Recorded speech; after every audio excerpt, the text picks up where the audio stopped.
எதிர்த்து பேசினாதான் எதிர்கட்சின்னு ப்ரூவ் பண்ண முடியும்னு நினைச்சுக்கிட்டு பேசின எதிர்கட்சியை சேர்ந்த எதிர்கட்சி தலைவர் இன்று சட்டமன்றத்தில் பேசிய முதல்வர் விஜய் எதிர்க்கட்சித் தலைவர் உதயநிதியை சரமாரியாக தாக்கி பேசியுள்ளார். ஆளுநர் உரைக்கு நன்றி தெரிவிக்கும் தீர்மானத்தில் பேசின மாண்புமிகு உறுப்பினர்களுக்கு நன்றி. எதிர்த்து பேசினாதான் எதிர்கட்சின்னு ப்ரூவ் பண்ண முடியும்னு நினைச்சுக்கிட்டு பேசின எதிர்கட்சியை சேர்ந்த எதிர்கட்சி தலைவர் உள்ளிட்ட மாண்புமிகு உறுப்பினர்களுக்கும் வணக்கமும் நன்றியும். பதிலுரை வழங்குற அதே நேரத்தில் நம்மளை சட்டமன்ற உறுப்பினராக தேர்ந்தெடுத்த பெரம்பூர் தொகுதி மக்களுக்கு நம்மளோட நெஞ்சார்ந்த நன்றிகள். அதே மாதிரி ராஜினாமா பண்ணிட்டாலும் நம்மளை தேர்ந்தெடுத்த திருச்சி கிழக்கு மக்களுக்கும் இந்த மன்றத்தில் நம்மளோட நன்றியை பதிவு செய்கிறோம். அப்புறம் நம்மளோட அரசியல் பயணத்தை பற்றியும் கொஞ்சம் பதிவு செய்ய விரும்புகிறோம்.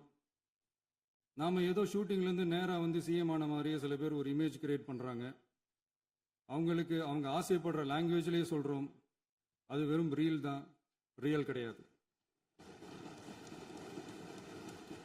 ஒரு சாதாரண நடிகனாக தான் நம்ம கெரியர் தொடங்குச்சு. அப்புறம் அப்படியே சின்சியராக உழைச்சி மேலே வந்தோம். நம்ம கெரியரில் நாம் மேலே வந்ததுக்கு இந்த விஜய் ஒருத்தன் மட்டுமே காரணம் இல்லை, அவனோட உழைப்பு மட்டுமே காரணம் இல்லை. இந்த விஜயோட உழைப்புக்கும் உயர்வுக்கும் பின்னாடி இருக்கிற ஒட்டுமொத்த தமிழ்நாட்டு மக்களோட அன்பும் அரவணைப்பும் தான் காரணம்.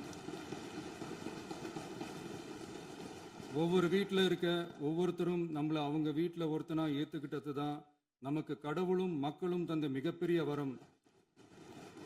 அதுக்காகவே கடவுளுக்கு சமமான நம்மளோட சொந்தங்களான தமிழக மக்கள் அனைவருக்கும் மீண்டும் மீண்டும் நன்றி. செய்திகளை உள்ளது உள்ளபடி தெரிந்து கொள்ள ரெஃப்ளெக்ட் நியூஸை சப்ஸ்கிரைப் பண்ணுங்க.